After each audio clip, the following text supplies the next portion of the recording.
bato oyo tozalaki na bango kuta elongo ntango Faci akomi mokonzi bazalaki na baduti mingi ete baélection ekezala te baproblème ekezala Tshisekedi alingi koorganize baélection te boye na boye yango wana omoni tolingi tolakisa bango ete tozokende na maponami koma tolingi tolakisa bango premièrement entité oyo eza chargé na koorganize baélection a lancé enrôlement wana ezali mpona biso nyonso bien ke baopposa misusu balobaki ke bato bakesa enrôle te bato basala boye te na suka tomona ye bango mo baweleli basali nini bake kosenrôle biso mokolo ya lelo tolingaki kaka na entité na biso oyo tozali koto oyo na ntango tolakisa premièrement ke bana ntango nyonso balingaka Faci yango omoni ndenge totamboli message na biso ezalaki kaka moko mpona kolakisa ete ntango mobimba elobi 2023 eza kaka Faci bajeune soki otali awa komona kaka bajeune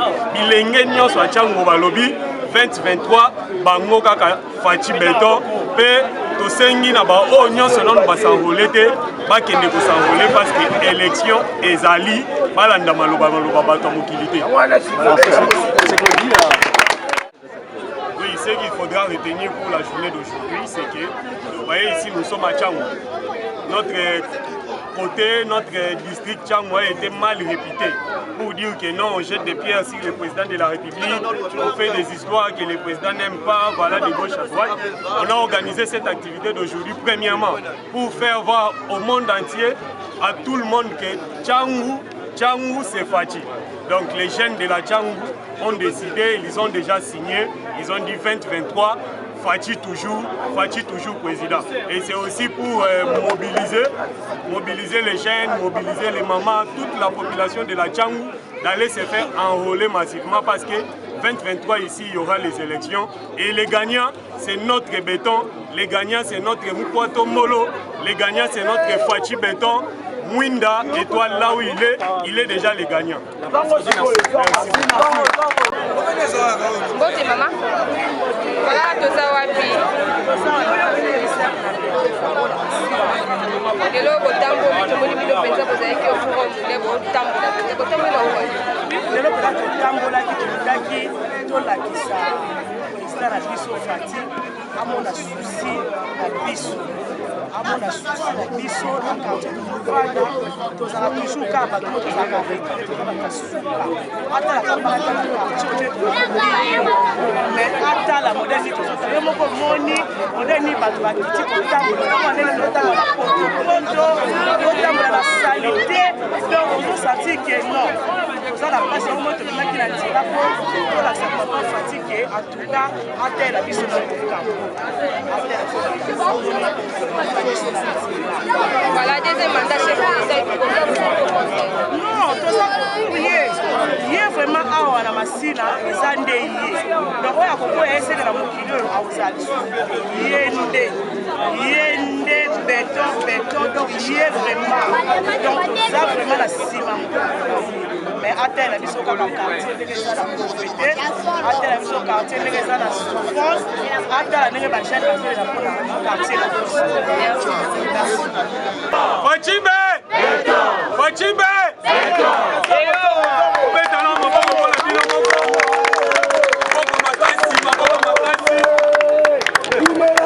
Faci mpona mokolo ya lelo tolakisi efficacité na biso tolakisi force na biso journal lelo tolakisi ete masine ya petro kongo tolingaka Faci eza boye te journal lelo tolakisi ete tozosoutenir Faci à 100%, tozobundela mpona nani mpona Faci tozobundela mpona nani mpona Faci Faci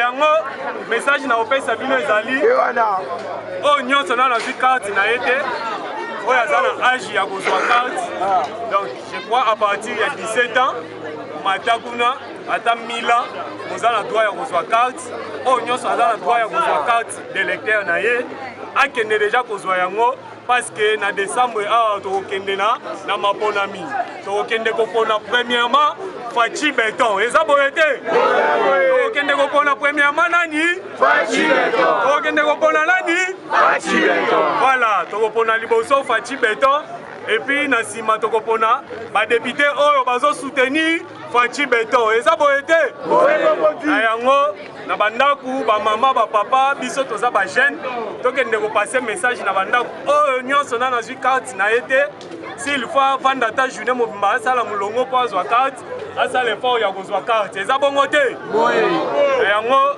merci mingi ndenge botamboli na biso mokolo ya lelo baaktivité ebele ezoya baaktivité ebele ezoya na mikolo ezoya tokoorganize salongo mpo na nzela oyo eza boye te tokoorganize samedi moko salongo mpena toye ntongo mobimba tobandi depuis ata na lokaliti koto oyo nyonso komisa biso moko tobongisa yango parceke so tobongisi te biso nde bagene eza boye te po tolakisa bagene oyo eza quartier na biso oyo eza commune na biso po tolakisa ke bagene tozali wana eza boye te tokoorganize yango tokosala basalongo po tokokisa quartier na biso mpe baprogramme mosusu baaktivité mosusu ebelebele ekoya na biso prochainement programme ya oyo ekoya bokozwa yango maboko na biso premièrement totamboli mpona élection ya 2023 nyonso oza na nsima ya Fachi Beto oza na vision na ye yango omoni balobi jeune mama papa okati yango wana donc toza na vision ya chef de l'état année topese chance année 2023 aza na chance ya kodouble manda po aza na vision ya malamu mpona biso bagene akomi na masina wana posta na ye aza na vision ya malamu po tout le monde déjà dans l'idée à bien mais bah il va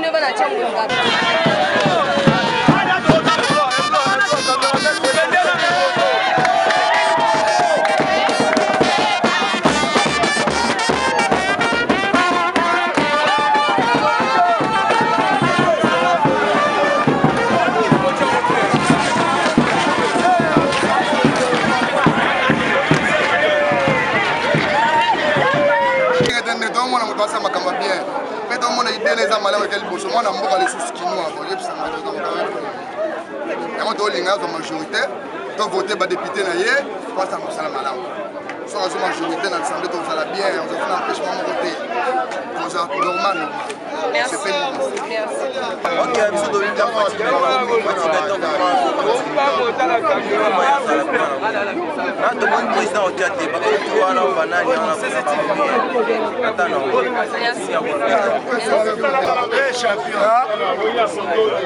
bazebele balande bazakacha moni bango eza te ntango bakopesa ye bavoi akobava na Guinée akobava na Ngalema lobilobi akosala bango te akosala bango obatiale kwa batamboli na ye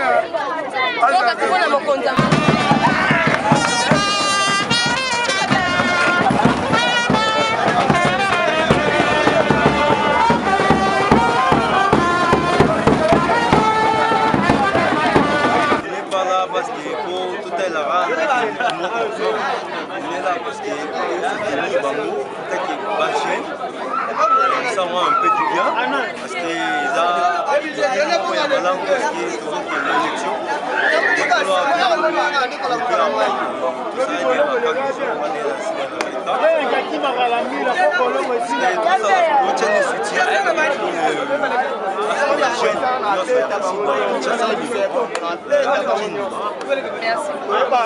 Nous sommes sur machine à voter pour moi, précisément de la BBC. Voilà, vous avez marché aujourd'hui pour soutenir les chefs de l'État par rapport à cette marche. Cette marche n'a pas été récemment mise en œuvre, mais nous sommes marchés pour soutenir notre candidat et puis soutenir les besoins de chefs de l'État et surtout sa vision qu'il a marché. Voilà, c'est ça qu'ils sont marchés.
événement, nous sommes beaucoup plus concentrés au travail d'envergure que la gouverneure Marie-Thérèse Masuka Saini déploie sur le terrain.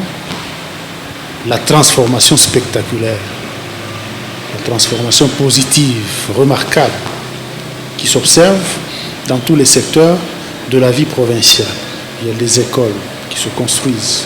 Le lycée Omoja, d'ailleurs, qui est menacé d'écroulement,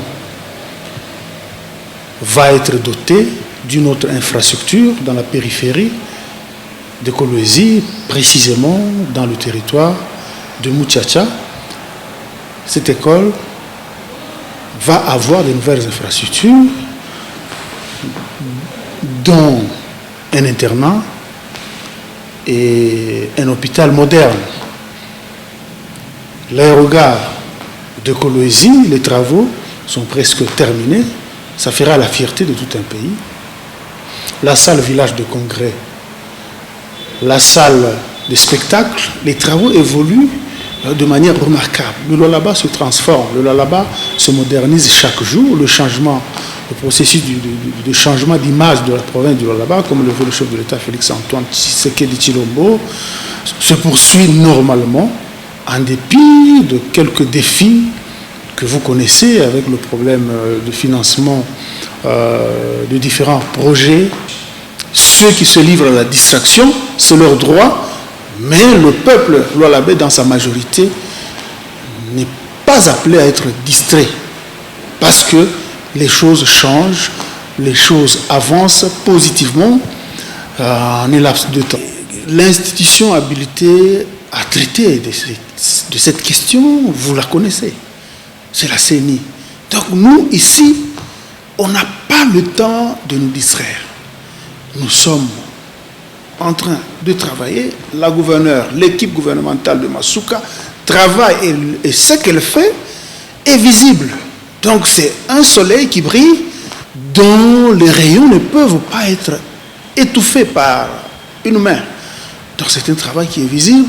Ceux qui ont choisi, qui ont opté de nourrir la haine, de nourrir la distraction, c'est de leur droit. Heureusement, nous avons une population, la population lualabaise est suffisamment mature pour se concentrer à l'essentiel, à ce qui est important, à ce qui peut le faire avancer. Je laisse donc suivre l'intégralité et les interviews de quelques habitants de ces quartiers et on se retrouve tout juste après. Oui, bonjour madame. Vous habitez ces quartiers? Oui, j'habite ce quartier. C'est déjà quel quartier? Oui, ça c'est quartier latin. Quartier latin de la ville de Kolwezi. De la ville de Kolwezi, voilà. Vous voyez ce qui se passe ici, des constructions de routes. Avez-vous un mot à placer par rapport à cette route? Oui, en tout cas, les travaux qui se passent ici, nous sommes très contents. Parce que on les fait vraiment normalement, très bien. Parce qu'auparavant, ici, vraiment, il y avait des sables, il y avait des routes impraticables. Bon, vous voyez que pour le moment, en tout cas, nous marchons très bien, les véhicules passent très bien. Il n'y a plus de flaques d'eau, les choses se passent normales. Grâce à notre gouverneur qui est actuellement, en tout cas, vraiment, nous les félicitons vraiment, vraiment beaucoup. Parce qu'il travaille jour et nuit. En tout cas, avec elle, en tout cas, vraiment, Kolwezi commence à changer. Et voici même, vous voyez quand même, on peut même filmer. En tout cas, ce sont des actes réels. Ce ne sont pas des actes d'histoire, ce sont des choses qui sont réelles. Alors, tout le monde préfère en tout cas que vraiment cette maman puisse rester et vivre vraiment, que nous puissions vivre vraiment les choses que nous vivons aujourd'hui. Merci. Voilà. Mama Fifi, gouverneur Béton, mulongo lola lwa laba bimpa bikola njila miabe yosu tuwele mumai. Tukada mugabu jimbwa tuja maja toile chitoko to amanyi Mama Fifi 2023. Tutuvu voter ni chef de l'État pa fachi Béton. Béton 2023 ba deba hitaka biji bendele chamanda buti jusqu'à 2035. Vous êtes habitant de ce quartier? Oui, oui. Et quelle est donc l'importance de cette route selon vous? Oui, ça a beaucoup de l'importance parce que ça facilite le passage. Auparavant, il y avait beaucoup de sable, mais comme on a mis la terre bâtie, ça facilite un peu. Même les drains, il y avait de l'eau qui stagnait. Avec ces drains qu'ils ont fait, ça facilite un peu de l'eau qui coule un peu. C'est l'importance que moi je trouve. Nous allons soutenir Maman Fifi Béton, na président Fachi. Tomoni misala izo salema. Ilo alaba oyo batiki yango pori, koloba bien. Awa tozo tambula mazela nyonso eza bien. Na makartier mosusu ile banto bayebi nano bakobongisa ngo te bazobongisa. Coup de chapeau Maman Fifi Béton, coup de chapeau président Fachi. Zambé a pambola bango. D'après Mie Nikaj, il y a bien ça. Peut-être ça donne formation, on peut dire comme ça. Aujourd'hui, je peux être tout travaux, demain après-demain, je vais être maçon. Donc ça donne formation, c'est mieux. On remercie les chefs de l'État et notre gouvernement. Donc toi, tu es travailleur ici, c'est toi qui construis ça avec l'entreprise. C'est quelle entreprise déjà? C'est l'entreprise Toa.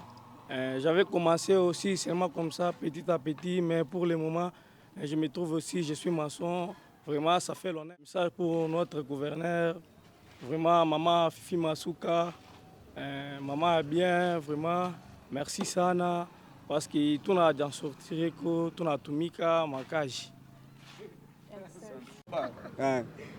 Tunalomba ko suivi ya gouvernement par rapport ile vitu vinatufanyishia ya mubaya, batufanyishie vitu vizuri vya kalite, ndio ile tunalomba chez population. Mui quartier, mui banayenga biko bien. Sasa probleme savi banafai mabalabala. Baripasha kufa kuweka hata magravier kama magudro iko mbari kuweka magudro. Banaweka hata magravier kama mvule inanyesha ni poto mabalabala haina bien. Ici là-bas tous les routes sont bonnes. Et oui, Maman Fifi Masuka, elle a fait beaucoup de travail ici. Il n'y a pas les Conguera, il n'y a pas les Conguera. Et oui, nous soutenons chef de l'État jusqu'à l'infini. Ok. Hapa mimi naona sisi mu quartier latin mu avenue Arpentier Mutombo. Jo fachi tuko hapa mu quartier latin. Voilà, misala hizi salama, comment tu trouves ça? Kazi yuko bien sana ma avenue yote mu quartier latin tuko napita. Tuko na mwana kuku evolution munene sana, evolution munene. Un message au gouvernement. Tuna soutenir paka Mama Fifi endelesha paka na kufanya hivi vile tunaona changement moyo munene sana mu quartier latin, ma avenue yote ile tunapita tunaona kazi ya bien sana. Okay. Voilà, toza wapi? Toza na province ya Lualaba. Précisément wapi? Précisément na Avenue Arpentier. Toza na Avenue Arpentier. Misala ezi salama na cadre ya vision chef de l'État. Yo misala ndenge ezi salama ozomona ndenge. Merci vision chef de l'État. Eza na vision ya bien. En tout cas ke bawana bake bazosala na président de la République bazala eloko moko po ya kobunda mboka na biso ezala mboka ya bien. Alors que tomoni ke ndenge wana bazobungisa babalabala, koza ba place mosusu bazobungisa babalabala, koza ba place mosusu na babongisi babalabala bien te. Alors que ndenge wana ke tolobi ke vision ya chef de l'État na vision ya mama gouverneur ke bango nyonso bazala esika moko po babongisa mboka na biso Congo ezala ya bien. Komona ngai? Toza wapi awa? Na Kolwezi. Misala ezi salama ayo mona ndenge. Mai eleki na nzela musala tozosala kaka boye boyebisa nanu président alongola nanu mabalabala tozosala nanu mosala bien ma crise ebele bon biloko kolia tomoni nanu te nyonso nde lisolo na ngai naza nango esili. Kasi par rapport à misala oyo ezosalama ya banzela yo etant que motard omoni yango ndenge nini misala ezokende malamu na Swahili? Koza manzela mususu basali mususu kasi mususu yango basali nanu te. Boye nde musala tozomona. Na ba difficulté peza makasi hein? Ma difficulté bon eza kaka boye mais eza ebele te eza kaka boye. Merci. Kia ewa bora. Sasa Napenda premièrement kusema napiga asante sana kwa mama wetu, mama gouvernement Fifi Masuka na excellence wetu président de la République, parce que banafanya kitu kizuri sana kwa hii yote banafanya, banatufanyisha po inafasilite bantu kutambuka vizuri na mai, inakuwa na mapassage ya kupata trou ya kupita ingie mutoni. En tout cas tunaleta remerciement sana na bale bote wafanya makazi yote, tunapika sana bakia bule, tunaona bendeleshe materasie ifike timu po bayenge mzuri na position ya kuangalia ngambo ya po ya ikilalu kwa kwenda kuna ngambo ya Manika, bangalie kumaya kufanya kutengeneza juu ya pale beko bantu bangana namna kupasula njia ipatane ti ifike munanyi mu komina Manika. Popo Fachi. Nini kesi kuexplique ko mwanzo ilikuwa ya kukatika sana. Hakuna hata passage sasa unaweza kupita au mamoto au ba pieton hapana. Bon, pale utampata hii makaji wanatupatia kwa gouvernement provincial na mairie. Ndio tunaanza kufanya hii kazi, ndio kufasilite bantu banzo kutambuka mzuri na mamiotoka yanze kupita pour éviter m'embouteillage. Pont inafanya presque 8 mois et 9 mois kufuatana na mamvula na tuma problem kadakora kidogo. Kinini Okay, kuku manyumba bo ile réponse maybe mina ule anzi mipatia réponse bien umwe ba bourgmestre manzi mipatia réponse shi turutumika tunachia pale. Sasa ile réponse umwe ba bourgmestre ndio wanaweza kuleta ba responsable ya gouvernement provincial ndio wanaweza kuwa na réponse. Sinon hier tunafanya matranché ndio kama matranché atufanye kutoka ndio wanaweza kuwa na réponse. Sinon hier tunafanya matranché ndio kama matranché atufanye kutoka erosion tapakata manyumba. Par exemple unaona hiyo manyumba iko hapa hii affirmatif, miotoka itaanza kupita na miotoka itakuya hakuna makamion, ma petit véhicule ndio itaanza kupita. Kama wanaisha ile ngambo kubwa watasumburia, ndio tutapata sasa occasion ya kufungula barabara itoke huku ku goudron ya huku kwa hii system ifike na kule ku goudron ya nani ya dur. Ba autorité en tout cas mimi na remercier parce que mukona en tant que superviseur wa chantier hii terrain kwa kamele mubaya sana kupitia na vile wanaona wanapenda population ikuye libre itembee mzuri sana. En tout cas mimi ba remercier sana na bendelee kufanya atote basemea bibaya kutengeneza kwabo kuko bien, lakini paka materasie hii njo banakawa sana binaanza kudetruire na manyumba hapa. Tunalomba ko tu bayenge ko materasie hapa sasa, hapa mvula ya kolea bayenge ko materasie atute basambia bibaya kutengeneza kwako kuko bien sana na zaidi. Jo mambo ile. Na kusema kwa betutengenezea kwa balabala tunatesa shiba motar mapotopoto betuwekeko na kabrimbo binakawa. Njuu ya hii materase benafanya 2 jours baneviacha 3 jours baneviacha, ndio vile mimi nasema kama banashinda banipe hata mie nifanye nini nienge mbele hii materase hii niishe hata. Dans le cadre des découvertes ya Lualaba a tozali susu na commune d'Ilala ici ka penza ba construire bongo pont, hein, travaux de construction encore ya pont. Pongo PDG Sili Kalate ba travaux nyonso de là pont dénommé Fachi Béton a na commune d'Ilala toujours na Kolwezi, voilà. Pont au penza qui est relié entre commune d'Ilala na Manika, donc voilà, toujours na Kolwezi, hein, et c'est quand penza c'est que toujours la découverte, toujours na cadre musana biso. Merci les bino, vous allez toujours là pour nous koyoka biso pe kolanda biso, to collectionner pena ba détail makamunyo so ba travaux nyonso ndenge ezesala mabongo na ville ya Kolwezi na mboka et gouverneur Fifi Mashuka grâce aux visions du chef de l'État Félix Antoine Tshisekedi Tshilombo. En tout cas misala et ko sala mapenza na ndenge esengeli population vraiment il y a révérend de ce quoi en tout cas bazane esengo makasi ya komona ete misala penza ezesala ma awa na Kolwezi bongo pe bandeko ya Dilala pe ya bandeko ya Manika. En tout cas babi awa ezaki penza pont eza na valeur ya makasi eza pe na moto ya makasi po ezesunga penza population ya coin oyo. Merci à Bino, vous êtes belé à Kolanda Biso. Merci à Joe Pepe qui était derrière la caméra. Merci à mon boss maître Donat depuis Belgique. En tout cas, Ngaine Bino, Tokuten Bon, ceux qui nous ont balingué dans ma soleil. Merci et à la prochaine.